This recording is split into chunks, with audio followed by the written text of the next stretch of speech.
क्या कभी तुमने सोचा है कि क्या होता अगर मुगेन ट्रेन मूवी में रेंगोकू की जगह सानी में जाता तो? क्या सानी में भैया काज़ा को मार के उसका फुटबॉल बना देते या फिर रेंगोकू की तरह उनका भी डोनट बन जाता? अब देखो, मैंने पहले भी इस टॉपिक पे एक वीडियो बनाया था, लेकिन कमेंट्स में बहुत सारे लोगों ने बोला कि सानमी भैया के पास डीमन स्लेयर मार्क और निशिन ब्लेड है, वो काज़ा को आराम से हरा देंगे। और कुछ लोगों ने बोला कि सानमी या काज़ा को सनराइज होने तक रोक सकते हैं। लेकिन मेरे नन्हे मुन्ने भाइयों, अगर किसी बंदे के अंदर जरा सा भी सेंस होगा तो वो समझ जाएगा कि मुगेन ट्रेन में तांजीरो तक का मार्क एक्टिवेट नहीं हुआ था, तो फिर सानमी का कैसे होता? हाँ, मुझे पता है ये पॉइंट बहुत सारे बच्चों को समझ नहीं आया होगा, लेकिन भाइयों टेंशन की कोई बात नहीं है, क्योंकि आज की इस वीडियो में हम इस टॉपिक को बहुत ज्यादा डिटेल्स में कवर करेंगे और देखेंगे कि क्या काज़ा सच में इतना पावरफुल है कि कोई भी हशीरा उसको 1v1 में नहीं हरा सकता, या फिर मुझे डीमन स्लेयर की कुछ भी नॉलेज नहीं है। एपिसोड की शुरुआत होगी जब कागाया ओबायाशी को खबर मिलेगी कि मुगेन ट्रेन में लोग अचानक से गायब हो रहे हैं, और ये सुन के वो समझ जाएंगे कि ये जरूर किसी डीमन का काम है, और इसलिए वो अपने एक होनहार हशीरा को मुगेन ट्रेन में भेज देंगे। लेकिन दिक्कत ये होगी कि सभी हशीरा अपने मिशन में बिजी होंगे सिवाय सानमी शिनुजुगावा के, इसलिए इस बार मुगेन ट्रेन में रेंगोकू नहीं बल्कि सानमी जाते। और यहाँ एक बात नोट करने वाली ये है कि मुगेन ट्रेन में तांजीरो का मार्क का वेक नहीं हुआ था, इसलिए अभी हम जिस सानमी को देखने वाले हैं उसके पास डीमन स्लेयर मार्क नहीं है। Okay thank you. सानमी कुमामोटो स्टेशन से ट्रेन पकड़ के सबसे पहले वहाँ जाते जहाँ मुगेन ट्रेन रिपेयर हो रही थी, और वहाँ सानमी को दिखता है स्पीड डीमन एक बच्चे को पकड़े हुए है। लेकिन सानमी विंड ब्रीदिंग की 6 फॉर्म को यूज करके उसका हाथ काट देंगे और उस बच्चे को बचा लेंगे। अब यहाँ स्टोरी में एक चेंज होगा कि स्पीड डीमन इस बार बेंटो गर्ल को मारने के लिए नहीं जाएगा। ऐसा इसलिए है क्योंकि मेन स्टोरी में स्पीड डीमन बेंटो गर्ल को रेंगोकू के वजह से मारने के लिए जाता है। सिंस इस बार रेंगोकू नहीं है, मतलब स्पीड डीमन सानमी से खुद को बचाने के लिए भागेगा। लेकिन दोस्तों, हम जानते हैं कि सानमी वन ऑफ द फास्टेस्ट हशीरा है, इसलिए सानमी आराम से स्पीड डीमन की स्पीड को मैच कर लेंगे। दूसरी तरफ स्पीड डीमन को रास्ते में बेंटो गर्ल दिखेगी जिसको वो पकड़ लेगा सानमी से बचने के लिए, लेकिन सानमी सही टाइम पर आके विंड ब्रीदिंग की 6 फॉर्म को यूज करके उस डीमन को मार देगा, और इसके बाद वो मुगेन ट्रेन के अंदर जाएगा। दूसरी तरफ टीम कमांडो भी ट्रेन के अंदर चढ़ जाएगी, और फिर सानमी और तांजीरो एक दूसरे के आमने सामने होंगे। बहुत सारे लोगों को लगता है कि इसके बाद कुछ इस प्रकार का मंजर होगा। बहुत जगह है। लेकिन सच्चाई कुछ और ही है दोस्तों। एनिमे के अंदर सानमी को देख के ऐसा लगता है कि वो बहुत ज्यादा बुरा इंसान है। प्यार नाम की उसके अंदर कोई भी चीज नहीं है, और उसको छोटी बच्चियां पसंद है।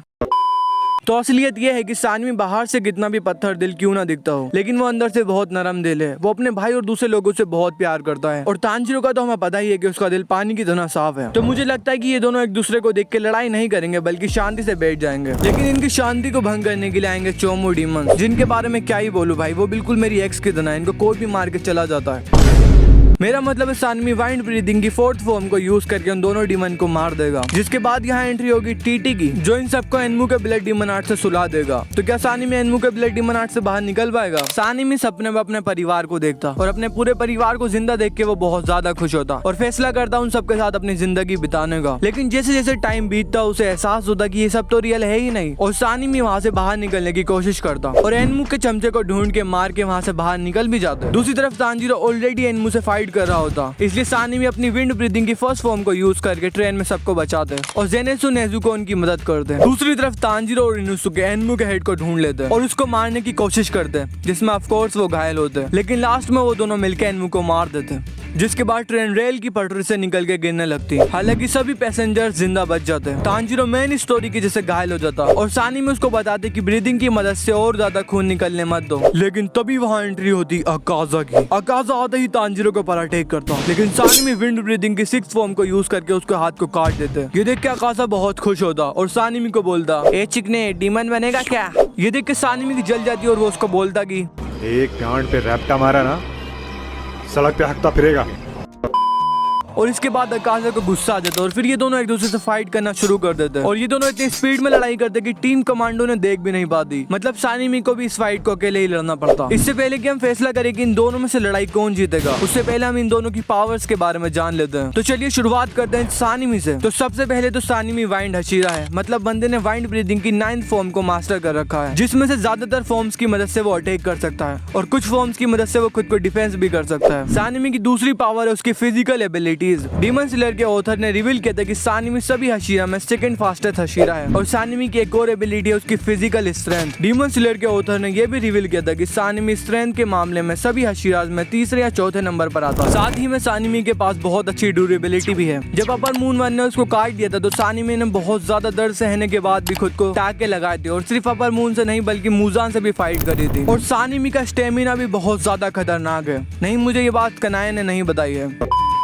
क्योंकि इस बंदे ने इतने टाइम तक अपर मून वन और डीमन किंग मुजान से फाइट करी और लास्ट में जिंदा भी बच गया। सानिमी की सबसे खतरनाक एबिलिटी है उसका खून। तो सानिमी के पास एक खास तरह का खून है जिसके कांटेक्ट में आने के बाद डीमंस को चक्कर आने शुरू हो जाता है, जिसकी वजह से उन्हें लड़ाई करने में भी दिक्कत होती है। इस खून की मदद से सानिमी ने अपनी मदर डीमन को मारा था और एक पहाड़ पे जाके बहुत सारे डीमंस को भी मारा था। वो भी तब जब सानिमी एक बच्चा था और उसको डीमन स्लेयर्स के बारे में कुछ भी पता नहीं था। और ये खून इतना खतरनाक है कि इसका असर अपर मून वन तक के ऊपर हो रहा था। फिर सानिमी की पावर्स को देख के ऐसा लगता है कि उसको हराना नियरली इम्पॉसिबल है। तो क्या काजा उसको हरा पाएगा?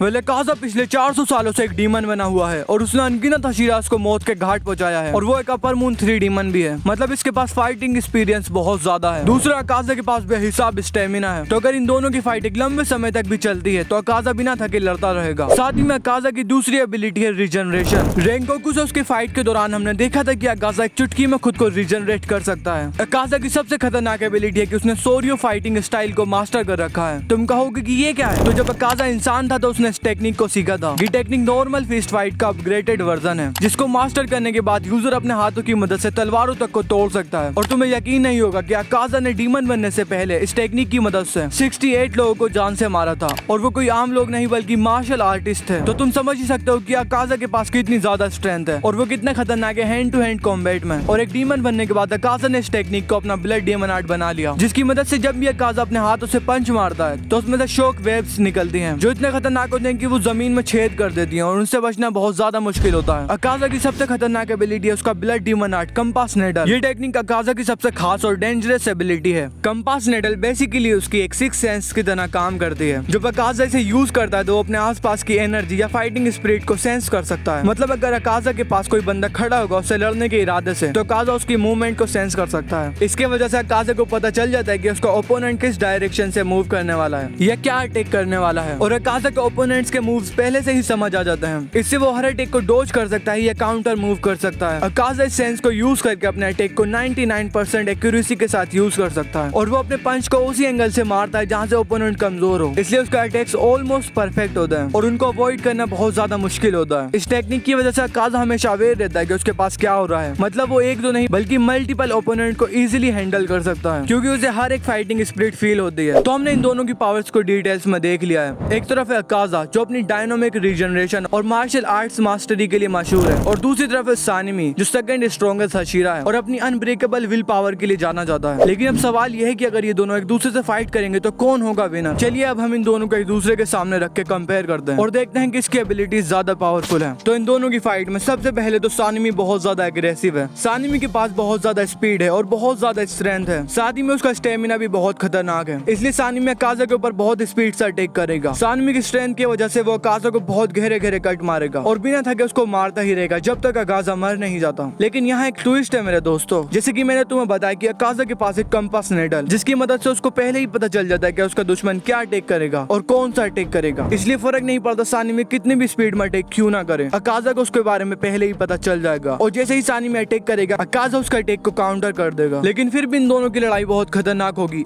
काजा सानिमी को मारेगा और सानिमी काजा को मारेगा। लेकिन यहाँ सानिमी के लिए एक बहुत बड़ी दिक्कत होगी। तो सानिमी काजा के ऊपर कितने भी अटैक क्यों ना कर ले, काजा उन्हें आराम से रिजनरेट कर सकता है। लेकिन सानिमी एक इंसान है और वो अपने शरीर को रिजनरेट नहीं कर सकता। हालांकि सानिमी बहुत ज्यादा दर्द सहने के बाद भी लड़ सकता है लेकिन उसकी भी एक लिमिट है। लेकिन जैसे कि हमें पता है कि सानिमी की fighting spirit one of the strongest है पूरे डीमन स्लेयर में, इसलिए सानिमी घायल होने के बाद भी लड़ाई करेगा। पर यहाँ उसको एक और बड़ी दिक्कत का सामना करना पड़ेगा और वो है स्टेमिना। हम जानते हैं कि सानिमी बहुत ज्यादा स्ट्रॉन्ग है लेकिन फर्क नहीं पड़ता वो कितना भी स्ट्रॉन्ग क्यों ना हो क्योंकि आखिर में वो एक इंसान ही है और उसके पास लिमिटेड स्टेमिना है और एक टाइम पे आने के बाद सानिमी थकने लगेगा जिसकी वजह से उसको फाइट करने में दिक्कत होगी। दूसरी तरफ काजा एक डीमन है और इस बहन के भैया के पास अनलिमिटेड स्टेमिना है और ये बिना थके बहुत लंबे समय तक लड़ सकता है। इसलिए एक टाइम पे आने के बाद काजा सानिमी के ऊपर डोमिनेट करने लगेगा। हालांकि सानिमी का स्टेमिना एक टाइम पे खत्म हो जाएगा और उसको लड़ाई करने में दिक्कत होगी। लेकिन तब काम आएगी उसकी सबसे खतरनाक एबिलिटी जो है उसका खून, जिसके वजह से काजा को लड़ाई के बीच चक्कर आना शुरू हो जाएंगे और सानिमी उसको मार देगा।